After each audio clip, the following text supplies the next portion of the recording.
Hello, everybody, and welcome back to the fourth episode of College Admissions with Tim, the podcast where we give students and families real insight into college process directly from people involved in it every day. And today, for episode 4, I'm going to be getting inside the admissions process with Miss Rebekah Shubin, who is actually a college admissions counselor who helped me with the college process. And today, we're going to be talking about what colleges actually look for in applicants, college mistakes students make, and how students can prepare themselves for early success in high school and also prepare themselves for a great career in college. If you ever wonder what happens behind the college admission doors, then this episode is for you. Yeah, we're about to give some inside information to be able to help them have better applications, Tim. Exactly. And can you introduce yourself for people who don't know who you are? So my name is Rebekah Shubin, and I am a college admissions counselor. And I did admissions at Stanford University, UC Berkeley, both at the undergrad and graduate level, and both at UCSF. And for right now, I read for USC for funsies. That's great. And the first part, we're going to be talking about understanding college admissions. So, can you, what inspired you to work in admissions and helping students just like myself? I feel like I had a circuitous route to admissions because I worked as a K through 12 educator for a long time, and I saw that there was a need in higher education, and also sometimes K through 12 can be a little bit onerous. But once I got into the admission side, I actually liked it because I feel like it's about access and opportunity in higher education. And to be able to give people and really find the right fit for that institution is really important. But also for students to be able to find their place in the world to prepare them academically and professionally for their future careers. So I actually liked really doing it. Reading it actually becomes like secondhand to you once you've done it for a long time. And it's really good to be able to get to know some of the candidates and really see them through their portfolio and their application process because you really want to see them who they are within the application. And overall, I just felt like I just sort of like, I say fell into the role, so to speak, to be able to do that. And then I had a high level of competency. So I just bopped around from one university to the other. But, I guess maybe if you work for the two best institutions in the United States, both public and private, I guess, you have to have some level of competency. So, yeah, to be Exactly. able to do that. And then, just sort of went on my own. And I actually was invited to read for USC. So I met them. They were like, you seem to know what they want. And then actually, it's funny because I said, let me tell you what's your ideal candidate when I met one of the reps. And then later they sent me an email and was like, would you like to read for us? And I was like, sure, why not? That's amazing. That's amazing. And what do you think the biggest misconceptions students have about the admissions process? That they can't be their authentic self. That in admissions, because you're at an institution and there's people at high school that think that they're competing against people at this high school, but they're really competing against a national pool, or in some cases, your international and international pool to be able to do that. And one of the things I think is the misconception is that you cannot have your own authentic voice in the process and really show up as yourself. And I think understanding because there's a lot of kids that are competing against each other at the high school, but really college is about collaboration and making the world a better place. So I think that is the biggest exception. And I say there's one more I think is a high myth that happens in the admissions process is that you have to have a plethora of like sort of like status extracurriculars to be able to do that. And that's not really the case. They need to be authentic. And the biggest thing is writing. They don't understand how fundamental writing is to the process.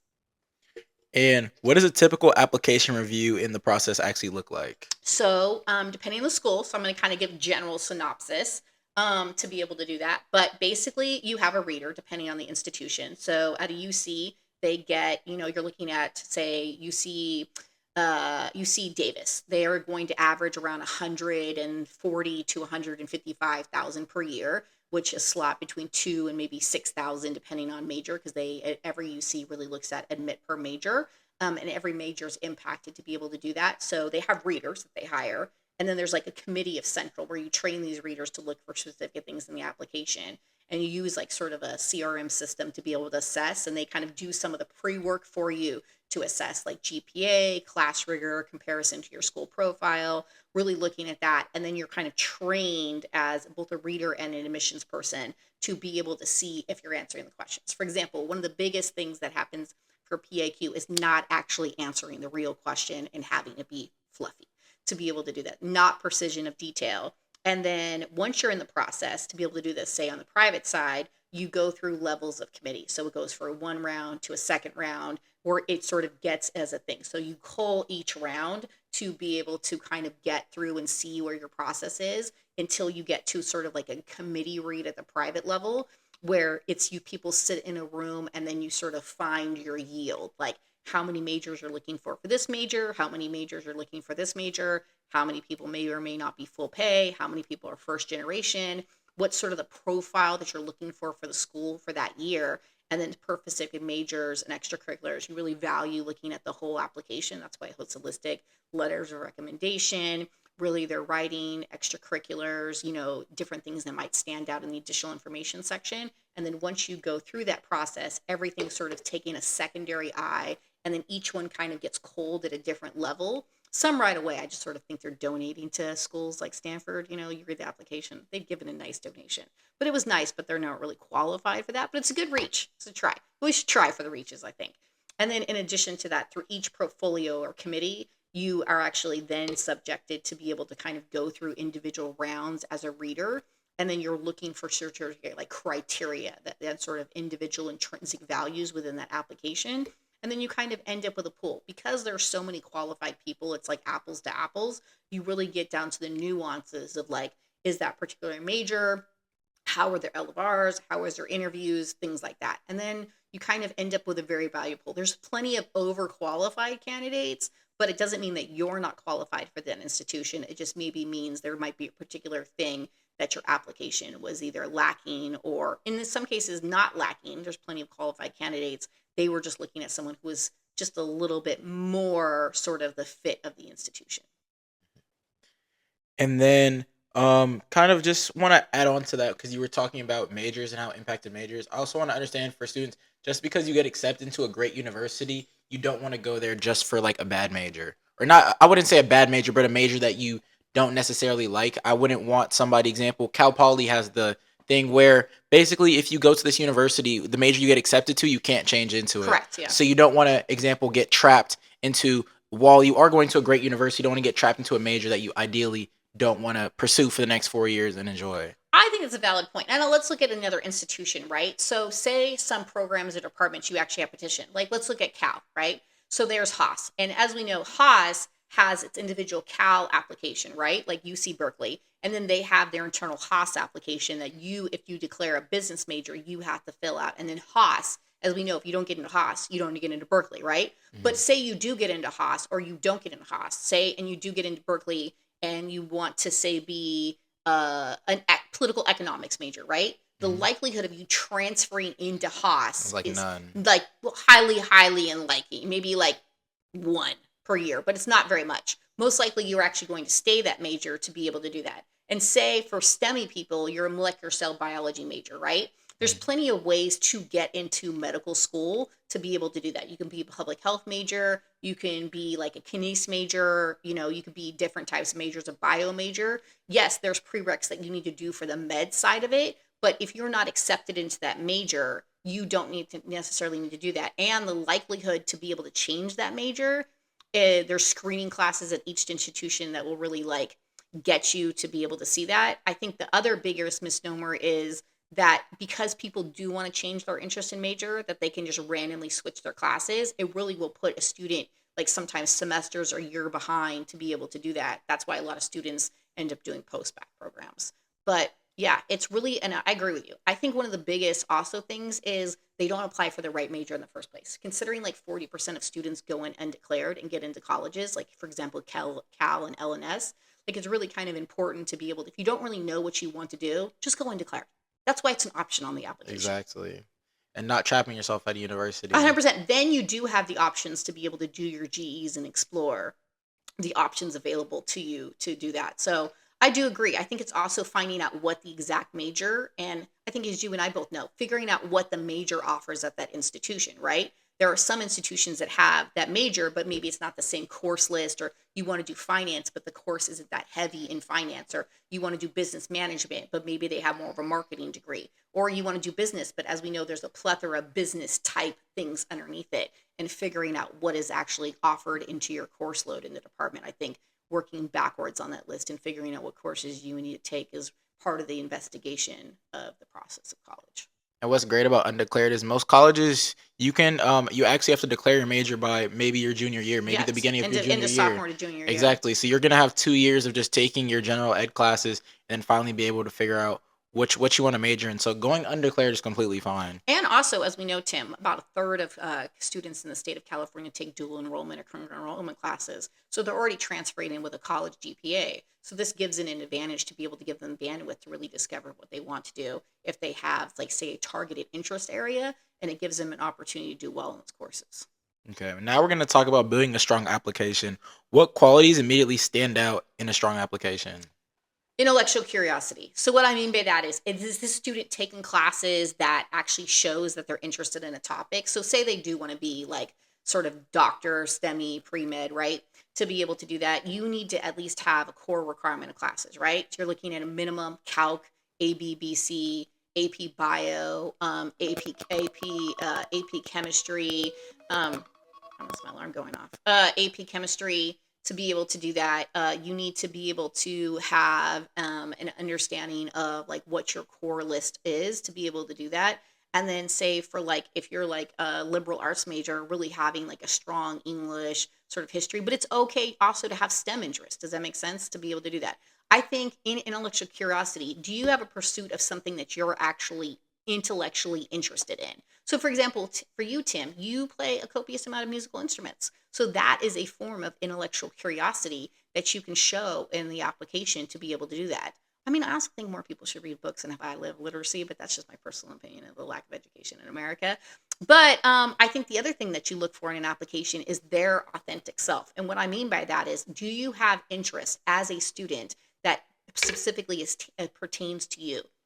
Are you someone who really likes art? Then you should go and lean into the art. Does that make sense? Are you someone who actually wants to pursue something? And it has to be a little more than outside of your school. Most schools have a limited bandwidth of what activities and clubs they can have do, but it is important to be active in that school. So I would say the other thing is leadership. There's a difference between being a member of an organization and being a leader in that organization. It's not just having a title, it's actually doing leadership type things, right? And it's also taking, I think the other thing is taking opportunities that are available to your community and being ambitious. Colleges like ambition. I think it's a misnomer to believe that what you do in high school you should do in college, but the expectation is you do more in college. So you take that same mindset and you bring it into college. So they're seeing, does this person have the same normative value, and can they transfer that same thing to the college experience? And will they be like an active participant on campus? I guess the best way to look at it is, will they be an active and good alum on our campus? Would we want this person based on the potential that they have and the activities they've done? Will they come to our campus, be an engaged student, and do great things? I think that's why you see students who do a plethora of APs, or they do a lot of classes that maybe they feel are going to get them in. But in reality, those are just like AP chasers, or there's so many grade inflation in the United States to be able to do that. And there's a lack of grade consistency across the board. So as a reader, it's sort of normative. For example, some schools rank, some schools don't rank. Some schools like value their underweighted GPA. Some people have IB, some people have AB programs, AP programs. I think two other things I would say that really look for in the application process is sustained academic things in certain areas. So for example, I'm going to highlight you, Tim, since I feel like your application was pretty strong. You have a lot of business background in yours, right? So you have sustained interest in business, and you have a combination of business and finance. So is it like you doing informational interviews and shadowing? Is it you doing that information? And I think having a sustained thing, not a bunch of random activities that you did for 1 or 2 years. I mean, that's fine if you're trying to like find your way freshman year, but you really should start freshman year. But we can get into that later. Exactly. And then to be able to do that, I would say having sustained interest areas. And I think the last one is having your actual voice in the application and following directions. I think they look for in the application the ability to follow directions and really answer the questions in the applications to be able to do that. And I would say lastly, I know I said before that earlier, I would say lastly, the biggest thing is, do you, especially for privates, have expressed or demonstrated in institutions to be able to do that if it's a factor in the admissions process? And how much have they actually engaged with the school itself? Okay. And since you talked about art, I wanted to say this episode is going to be sponsored by Gotta Have It Artworks custom framing. And you see we have the art piece right here, and then the one above my head right here, which is both beautifully framed. So if you want any art framed, Gotta Have It Artworks Yes. is where you're going to go. And I have two questions. So what advice would you give to students who may not have perfect grades, and how important is course rigor compared to GPA?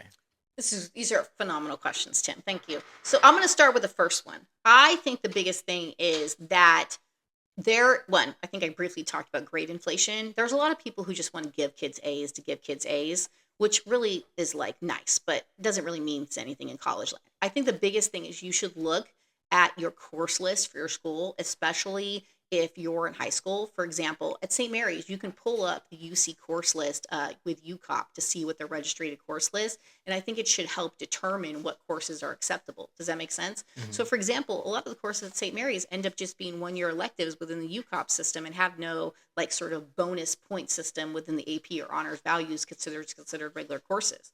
But I think looking at what that does and taking classes that one are interest area to be able to do that. But since the majority of students who actually apply to college have between a say a 3.3 to a like 3.6 GPA, maybe a 3.8 highest, there's not, it's actually an anomaly for all these kids who have 4.1s, 4.5s, for something.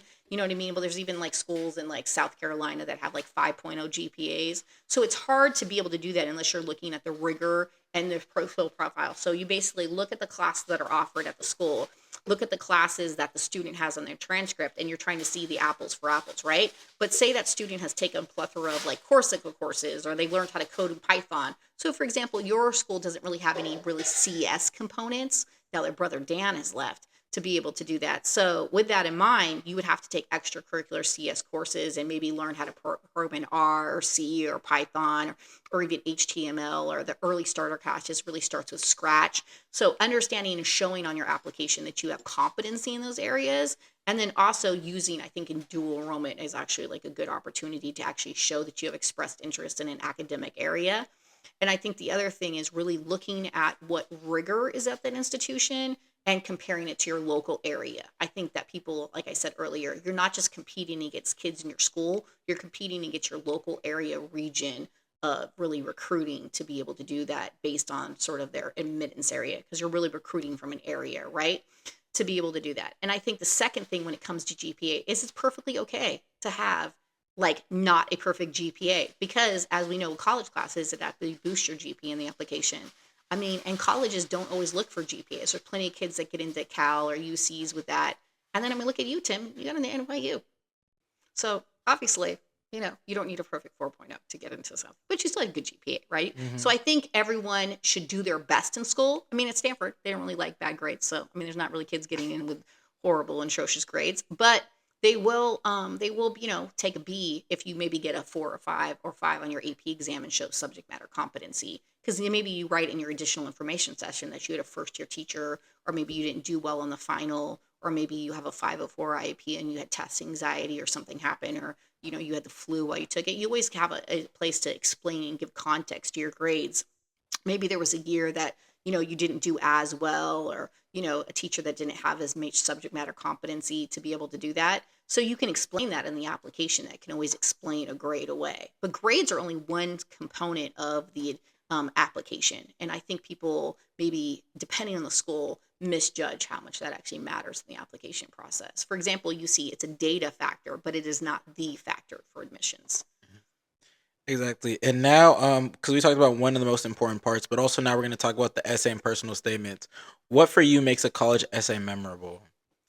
I think when you do admissions, you should be able to pick that up and get a sense of their personality and identity. Can I pick up this essay and see what that person's interests are? Can I see what their understanding is about who they are as an individual and what their values are? Do I get an idea of their sense of achievements that they've done over the last 4 years? Do I get a sense of something that's important to them in their life? Are they one answering the question? Goes back to that. And do they have a level of writing that matches the institution? I think that when people, it's always good to use a synonym, but I think it's actually a thing, right? You should right click in your Google Doc and right click and find a synonym to be able to do that. But you don't need to put fancy words into the application, but it needs to sound authentically like a teenager. I think with the use of AI, a lot of people don't know that there's built-in AI detectors within the application system itself. And there's sort of a quota per school that you can be able to do. And once you do that, you're flagged. If you go over that, it's problematic. So, maybe if you want to apply and spend all that money to apply, probably like look at that in terms of the app.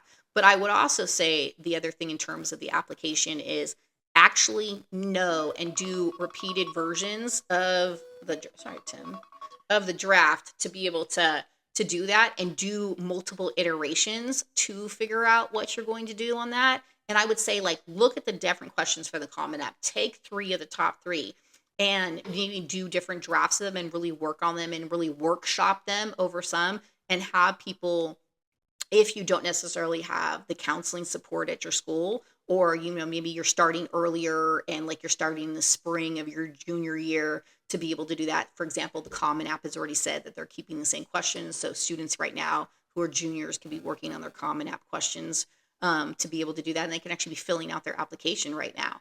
And I think the other thing is really be creative. In the Common App, they like, as I like to tell you, fluffy. They like metaphors. They like similes. They like you to put you in a room. You don't need like some crazy hook, but you do need to have something that shows and answer the question. And there's many different formats to be able to do this. I think in the UCs, it's very simple. Event, action, result.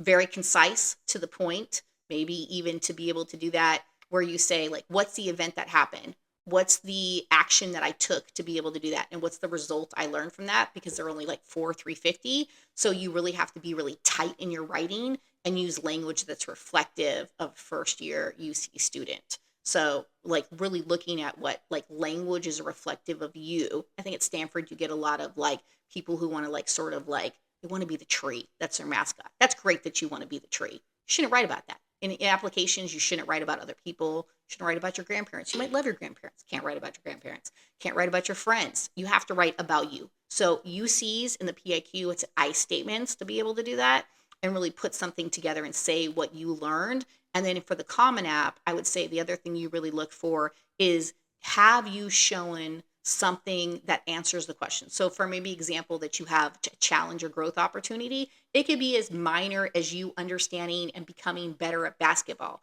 Say you started your freshman year and you didn't think you were going to make the team, and over time you're a point guard, a 1-2 out, and you learn how to actually like develop your dribbling skills. You have outside, you're a better passer, you're a better communicator. You sort of become a floor general. You can write about your progressing as that to be able to do that. And then you're showing how you challenge yourself both physically, mentally, maybe social, emotionally. You became a leader on the team. So there's plenty of topics to be able to do that. I've had students write Common App essays about how much they love nature, all the way to, their business selling nail art on the gram. So, it's all about how you communicate your interest. Exactly. And well, you kind of already kind of talked about what I was gonna say for this. Oh, and then what are common? Well, you kind of talked about it, but kind of talk more about like the common mistakes student make in their essays.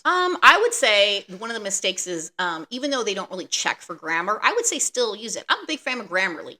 Tim, you already know this. Mm. So they don't necessarily count that as AI. So just put your stuff, pay for Grammarly Pro, pay the $100. It's useful at both high school and college admissions, right? It's able it is. So to put in things, I mean, I'm saying use the humor on your perspective, but I would say have some decent grammar. Don't have fragrant sentences. I think the biggest thing is repetitiveness, because a lot of high school students are repetitive in their writing process. They think that it's an essay. One of the biggest misconceptions you do as a reader is you get kids who turn in a high school essay that they wrote with like almost a thesis statement and a hook and a conclusion. That's nice. That's not what we asked for in the Common App, and you probably shouldn't write that. So if you have an English teacher that's having you do an essay and saying that you didn't do that, who's probably never an admission person, maybe get some other outside advice. And then to be able to do that, I would say that, and translating for the Common App and putting that question on the PAQ, that will get you denied pretty quickly, because they are not similar. And you can tell when a Common App has been copied over really easily. And then I would say the biggest one to be able to do that is that it doesn't really have a point. So what have I learned about you? And it's just sort of rambles or have an understanding. And I haven't really learned anything about you. And I think the biggest thing also is you just try to flex a bunch of activities and do a list. And that's great, but that's what your activity section's for. So you don't need to like actually just go through and list it. But for some supplementals, that's what you need to do. Does that make sense? But Mm. for main Common App essay, no. I would say also for the PIQs, one of the biggest things you mistake is they don't understand that they cut you off at word count. So you actually do need to be concise in your writing to be able to do that. I would say the other thing for UCs is not going into details of examples of what you actually did to learn the process, and using language that doesn't as not reflective of the actual process itself. And I would say two more things. The Common App, one of the biggest mistakes that you tend to see on an application is maybe someone looks it over and they just kind of give cursory things and they think it's good. I would say edit, edit, edit, and do multiple drafts to be able to do that, to figure out which right one sits with you, and sort of consult your stakeholders about what has the sense and essence of yourself, and sort of look at what your threads and theme that you want to present in the application. Because remember, your Common App is, as we know, one essay. And then there's other additional supplementals or other ones that you can highlight aspects of yourself or activities to be able to do that. So make sure that's a balanced sort of essay thing, and don't talk about the same thing in each section of the essay, because that's really where you can get a mistake. If I haven't really learned much about you and I don't really see that you're a person, but there's plenty of colleges that don't require essays. But if you are applying to colleges that do require essays, you really need to understand and look at that with like a critical eye, and really understand and say, is this authentically me? And I would say never submit the first draft. And then just painting yourself on the application, just making sure they actually see you and just not seeing just some essay just written by you. Yes, to be able to do this. So what do you think when you, let's ask a question back to you, Tim, since I'm going to do this. What do you think is, how do you build a thread of your application? So if I say, when I first met you, what do you think is the most important thing when you, like, as a young person, you're like, what do you think it's because what you're interested in, or is it because you know that you want to sort of highlight things that you think are like named activity, like from like So you're, after going through the application so that you're you did? saying like what's the most important thing that I learned like when I was Yeah, doing the yeah. application?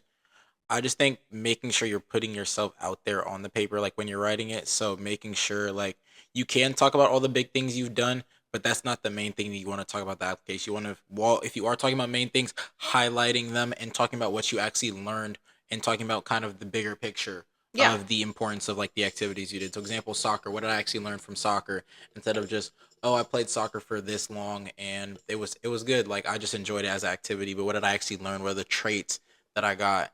And how is that going to translate to college? And I think the same thing. What's your character? Like, what is your value? Like, what do you actually think of yourself as a person? And like, if you're writing about challenges or growth or something you learned, you actually should be able to show like an arc of what that looks like to be able to do that. And I agree with that. It's about depth of who you are as a person. And you really can do that by really looking overall at like, kind of like, take your, say, your top 10 activity list, and then write down, like, as you know, we did a bunch of brainstorming, right? Write down what you think you actually got out of that, because sometimes what you think you get out of it and what you actually have like learned from that are very interesting things. You know what I mean? There's a lot of the durable and soft skills that happen in activities that kids do. Okay. And now I kind of want to talk about stuff outside the classroom. So I want to talk more about athletics, leadership, and involvement. And what is the difference from student athletes being viewed in the admissions process? So there's a couple things. I'm gonna kind of give two tracks here, right? So there is a copious amount of students that play high school sports, right? And I think it's a mistake and a missed opportunity for kids who do AAU travel ball club not to write about those experiences, because they occupy a huge portion of their time. They play high school sports. Now, maybe your high school sports might not be that, like, superb, right? But if you tried and you did something and that's what you devoted your time and interest to, you should write down as one of the activities. But I will put a caveat here that when you do your activity list, as we know, Tim, the order matters. Don't you agree? So you should put your most pertinent and your most intense at the top, right? And then sort of go, sort of trickle down to the bottom. But it could be as activity as you lifting weights to be able to do that in and outside. There's a lot of activities that people do that are extracurricular for sports outside of school that has nothing to do with their high school. For example, for a long time, I had Oakland Strokes kids, right? There's not a lot of rowers at any high schools in the Bay Area, but that's one of the preeminent rowing programs that sends a bunch of kids to Ivies every year. But that, there's no rowing program per se. High levels club swim, different things like that, as you know, high level club soccer. I think to be able to do it and write what you have, back to the leadership skills. What have you learned? I think it's perfectly acceptable, because the majority of high school students play a sport, that they should write that they play a sport to be able to do that. But think about what your transferable skills are. It is perfectly okay to put sports on the thing to be able to do that, since so many people play. Athletics. Now, if you are a recruited athlete, this is a very different thing, because depending on their sport, the biggest thing I would say as a recruited athlete in college admission is there's times. For example, gymnastics commit junior year. For example, as we know, some track and field might be like, senior year after you've gone to state or regions. You can be able to do, some will commit early. Basketball, as we know, is usually like early fall or early fall. There's a spring, fall, and commit. There's depending on so there's an open cycle period, which you can Google on the NCAA. You could see when your recruiting cycle period is. So really being aware of when like your open and dead periods are. But I think in recruiting, if they really want you, having good social media, understanding your presence, having good branding, right? Like, what is your branding? And that should be translated also to your application. So I think in terms of college and athletics, schools will look for you, but you have to be on the right level of a circuit. Would you agree? Like, if you're, I mean, let's be realistic. If you're playing in like a D5 program, no umbrage to Piedmont here, but you know what I mean? Like, there's schools that don't necessarily like, show up in the athletic, but maybe they have a few like marquee players. Like they have, exactly, their point guards going to college this year at a pretty decent program. So to be able to do that. And St. Mary's has a phenomenal track and field and cross country program, right? That sends kids to good schools every year. So with that in mind, I think it's very important to be able to balance that because, sports teaches you many things: time management, commitment, determination, perseverance, tenacity. So really translating those skills and leaderships to be able to do that. But in terms of recruiting a sports, they have different cycles. And a lot of kids, especially for basketball, don't get recruited out of high schools. There's many sports that don't recruit. Football is one of them. You do recruit out of high school unless you decide to go to camps. So being on those right teams is kind of important, but that actually comes down to talent, and not everyone is talented. Not everyone's going to play in college, especially with the recruitment of the transfer portal, international, and NIL deals. But sometimes you can go to a really good D3 and have a great athletic experience and do something in college. But I think for high school athletes, really valuing your high school and your athletic experience is really important. Highlighting that on application, it really reflects you. If you've done that for the predominant amount of your time, reflect that in your application. And also understand that colleges are looking at that as also a benefit of leadership and also like something that you've devoted and committed your time to. So I think that schools really do like athletes because you have a lot of intrinsic skills and traits that comes with being like a real, I'm going to like caveat like a, certain level of athletes, but you know, to be able to do that. But I think overall, schools really look at athletes as both an application as a say athlete. If you go club or you're going to play intramurals there, that's perfectly okay too. And by the way, if you have a common app application and ask you what you want to do and why you want to go to college, that's a good fact to be able to put in. So for example, if you want to go to Occidental, maybe put the name of their ski team and that they have a ski event every year and what's that's located, and look on the gram and just try to find out what the name is, include that in the application. It's about details. So yeah, I think athletics, to be able to recruit, know that you ride the right to. And I would also say this: don't always listen to everyone who's always giving you random athletic advice who has not done that themselves. Exactly. And then is leadership more important than simply just joining many clubs? Oh goodness, that's a great question, Tim. 100%. Leadership, you can have leadership in many forms of your life, right? So, especially if you do a copious amount, which I would like to say, if you were in high school, you should be doing outside activities. Don't you agree, Tim? Doing in high school is just not enough. And there's a lot of kids, like in your school, who get accepted to high level schools who, as we know, don't really necessarily do much at St. Mary's, right?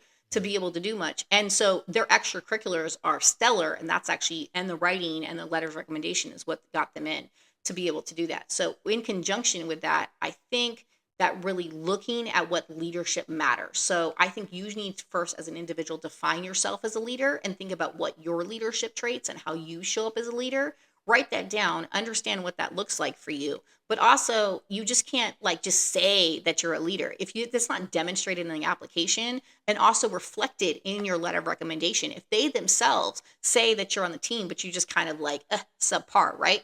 So say track and field. You're on the team, but you're a leader, but like, you're a quiet leader, right? There's quiet leaders. So you're a person who's supporting them emotionally, always encouraging your teammates, really understanding and being the best possible teammate to be. It's like someone who sits the bench, but is like really like, I mean, almost like a quasi team manager, right? To be able to do that. But I think in terms of leadership skills, understanding, and you know what also? I wish people would Google what their leadership style. Everyone Googles things anyway. So why do kids Google like, what is my leadership style? Take a leadership assessment and figure it out and put that in your application. I mean, it's a thing. Maybe put it in there. And I would say the other thing when it comes down to leadership is that one tends to be a title and one tends to be an action. So distinguishing that in the application is extremely easy for a reader. Okay, thank you. And now, finally, we're gonna go into like the financial aid and just final things. When so I kind of always ask this question, but when should students begin preparing for scholarships and applications? Ah, goodness sakes. So they should be doing a portfolio. I love a good parent brag sheet, right, Tim? So Hmm. they should be actually making a component list to be able to do over time. A lot of students can apply scholarships, as we know, their junior year, and you can use actually your essay applications to be able to apply to scholarships, but they should be proactive in making a list the year or two before and figuring out what they want to do. Just put in a lovely spreadsheet. Google can do one for you, Gemini, whatever you want to do, right? Claude, pick one. It will give you something. You could do like a data, we'll do a data search, put key terminologies that like pertain to you. For example, uh, young African American male interested in finance who plays soccer. Turns out there's scholarships for that, right?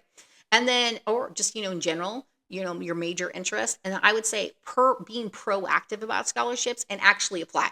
I think that's the biggest thing. One of the biggest things they always say, oh, there's money left on the table to be able to do that. I actually agree with it. Do you agree with that, Tim? To be able to do it. Sometimes if you apply, you're the one who actually gets it. And I Yeah. would say look for regional scholarships to be able to do that. And I would not pay for a scholarship service. That's the other thing. You don't have to pay for a scholarship service to be able to do that. Sometimes you can fill out the one for free to do that. I mean, start with College Board. If they're in an AP class, you already have a College Board account to be able to do that. And just maybe there's a lot of free resources on College Board to be able to do that. But I would say proactively doing that and looking at research. And also ask your friends who are seniors ahead of time and see what they applied to. And then just like mark that down and be like, I'm going to apply to that. Like if my friend can get that and they kind of like that way, maybe I can get that too.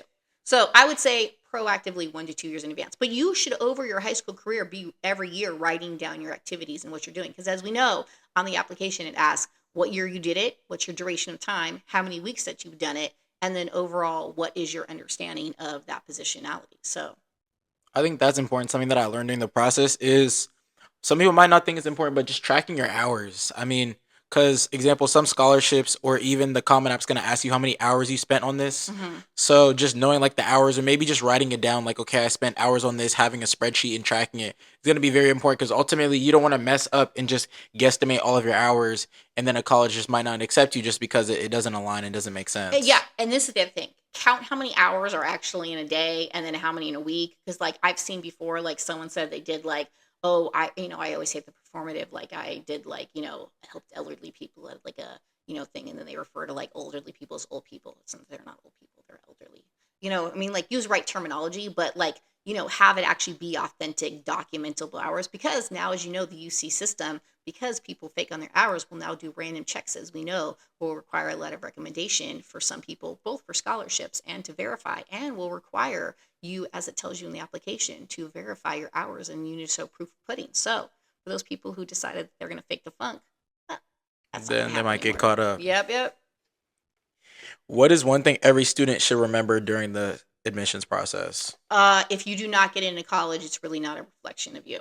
Like, I think, but you should also really have a balanced list. I think it's really great to aim high. Don't you agree, Tim? I love a good reach. Yeah. Because, you get into those reaches, right? And you never know, especially if they admit on a holistic application process and realize that, again, you're not competing against people at a school and you should do outside extracurricular things to be able to do that. And I think one of the biggest takeaways is that you should actually be able to utilize different things. In the state of California, now that they have the rule that, if you get a certain GPA, you're automatically admitted to CSU schools, which is fire, right? Also, that knowing that there's more people who are actually transferring from the community college into UCs with the transfer rate, depending on the type of community college you go And just to. now tag Yeah, being able to get admitted to the UCs with the 3.5 GPA and higher. So yeah, and knowing that even that once you transfer from a JUCO, that you actually will have the department major. So the most important thing you could do if you decide to attend community college is really have something because you'll need a letter of recommendation from your professor there in your specific major because you're applying per major and having the course rigor. So really understanding and working with the transfer centers there. They also have transfer programs at every community college to be able to do that. But I think overall, if you're looking at the Common App or other schools, really understanding that you can apply to these various colleges. So have a few reaches. I think that's super important. I think having, when they say target, I think it's actually a misnomer. I think it's a matter of like, does that fit the profile for you as a candidate? Don't you think so? To mhm. be able to do that because there's less and less guaranteed schools and more about like, does the school actually have the cultural values and fit what your experiences you want? Like, does it have internship? Does it have good study abroad? Does the culture there? Is there a diversity on campus, both of thought and people, right? And intellectual diversity is very important. And also, like, I mean, some people really don't go to Santa Cruz because they don't like the trees and the hills. And if you don't like the snow, maybe don't go to Boston because it gets very cold there. But pay attention to the weather. Go visit colleges. I mean, we didn't really talk about that, but try to go visit colleges, take virtual visits, visit webinars, do express interest. You can always, so many colleges let you meet with a That's a major big one. to be able to do that. I mean, especially for colleges that do express interest, they like literally, but as you have to schedule 2 in advance. For example, if you want to go to Tufts right now, right? Great medical program. They're only doing 2 months out to be able to do that. And if your college doesn't visit campus, you can email any private school rep and usually get a one-on-one meeting with either them or a student to be able to do that if they don't come to your school. And for UCs too, they also can have a regional counselor, as we know, to be able to do that. So I would say be proactive and reach out to your regional rep is important because they're a reader on the application. They will be reading your application to be able to do that. And also don't sleep on schools that are near you. You know what I mean? Like, also most people go to school for merit. And as we know, usually the threshold is 3.5, right? 3.6, Tim. And so really like trying to get merit and figuring out how that plays a role in your application process. So I think doing the financial aid thing ahead of time and figuring out what your cost expense will be through the institution is very, very important. So net price calculator. I'm going to shout out to call net price calculator.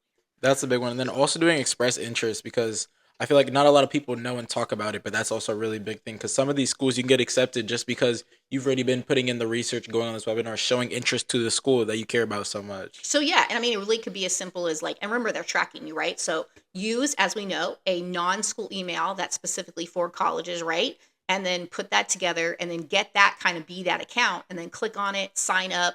And then eventually, as we know, we'll send you a waiver if you hit them too much and they'll invite you to special panels and events. And those people are really a way for them to screen out and see that. As we know, they do like send you opportunities to be able to do that, right? And I would say also for people who are first generation, maybe students that can't afford a college counselor, there are really good fly-in programs that they should do. As we know, they're open right now. So shout out to those fly-in programs, Google fly-in programs for first generation, maybe different racial groups and people who are below socioeconomic. So we'll look into that because you can apply for them over the summer. Remember, apples for apples. You don't necessarily have to go to the school that you're applying for the prime program, but it looks fabulous on the application. Also, for all you STEMmy people, apply to Cosmos. That's the big one. And then finally, the last question: what advice would you give to freshmen and sophomores starting this journey? I'm going to put this back on you, and then I'll answer the question. Okay. You answer the question, and then I'll answer the question.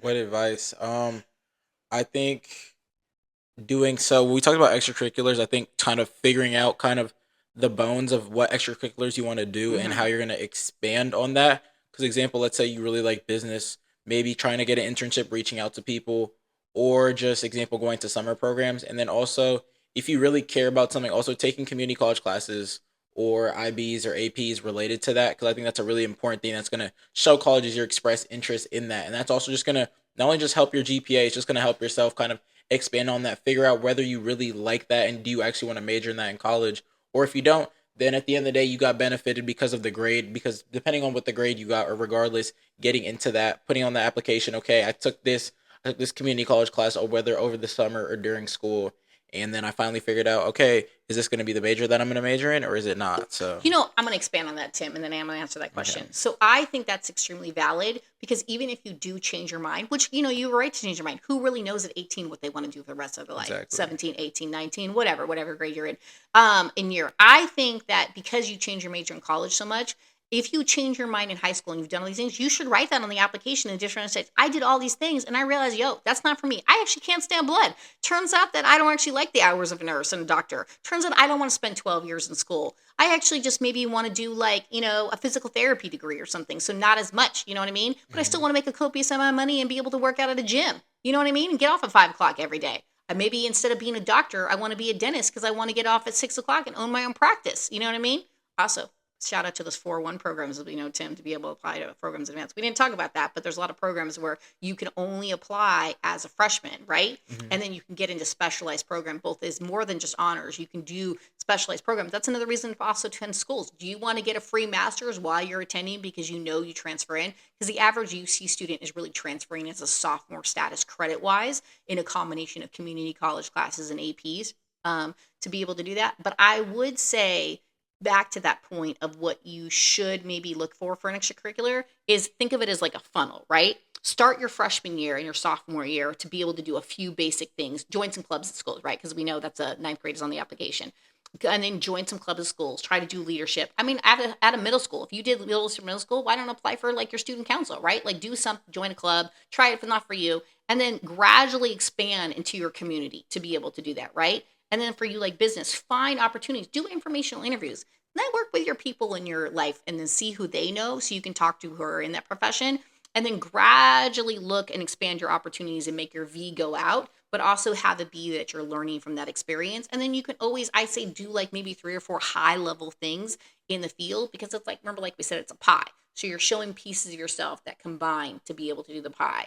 And then I think you should start freshman and sophomore year. It's a misnomer. It's a huge missed opportunity for students that are only starting stuff, even their college application expressed interest, their junior into senior year, because they're competing against the national stuff. You really should be starting the college admission process. First year, as we know for UCs, they count and continue like your 2 core GPAs from your sophomore and junior year, right? So remember that colleges are only going to exceed the expressed rigor from your senior year. So on the Common App, as we know, you can put your college classes down in 1 year for a semester, but in your additional information section, you can give context and put what you're going to put your spring, right? But in the UC application, you can list both your fall and spring college classes that you plan to take. There's a reason that's on the application, right? And then to be in conjunction with that, have strong extracurriculars that are also, I want to say named but branded, but maybe very specific to you. And colleges love jobs. We haven't talked about that, but that is a form of an extracurricular. Like a job is something that they like, and a paid internship is something that they like. To be able to do that, research can be able to do that. And I would say you don't necessarily have to do a pre-college program at the university. There really is no guarantee that you will get in the university by paying a copious amount to do a free college or some random what they call pay to play program to be able to do that. And I think the problem is some college counselors don't really understand, and they just randomly suggest programs that are not things. Just because it's held at the institution doesn't mean it's through the institution. So understanding that. So 100% start freshman and sophomore year. Like you said, start tracking your hours and your interest, because if you can't write that you did something, for example, if you ever want to apply to Stanford, it asks you specifically, what have you done for the last 2 summers? So if you don't have something to write, problematic. Exactly. And then kind of just adding on to that, because we've talked about it, is starting to write your stuff your freshman and sophomore year. Kind 100%. of just because you just said that earlier that they already have the Common App stuff open. It's the same thing as it was this year. So kind of just writing about it and kind of add, and then you can just slowly add on to it, kind of just adding on the pieces onto your Common App and just figuring out ultimately what you write. Because by the time it'll be your junior summer, you're basically already done, and then you don't have to worry about stressing all of your senior year while all your friends are doing And there are a theirs. lot of free resources out there. I would say shout out to the I want to say it's a coalition. You could be able to do it, free resources to be able to do that. College Board has free resources to be able to do that if you don't have access to an outside college counselor to, really figure that out. And then you could do this. I don't think that in the end of the day that you have to, there's plenty of colleges that you can get into with like a 3.3, 3.4, 3.6, 3.8. Like this is the majority college. There's over 4,200 colleges in the United States that all fit, like liberal arts colleges, art colleges, HBCUs. Shout out to the HBCUs, Howard, to be able to do that. Got some Morehouse people at St. Mary's this year. To be able to do that, really find something. And also, if you have a cultural identity, lean into that. Does that make sense? Colleges like the fact that you're representing yourself in the application. You know what I mean? Like, do you? You know what I'm saying? If that's who you would resonate with, both culturally and like ethnically, like really reflect that also in the application. So I would say start early. And then also, to your point, the Common App rolls over every year. So you can start filling it out your junior year and the application, and we'll have a drop down menu from 1 year out, and it will actually roll over your application into the next cycle. Save all your data, and you could actually save a time and not be stressing out your senior year trying to fill it out in a class that doesn't actually really help you much. Exactly. And I just want to just thank you for coming on the podcast, and then thank you for joining College Admissions with Tim. I really appreciate your insight that you brought today, and I will see you guys next time. Peace.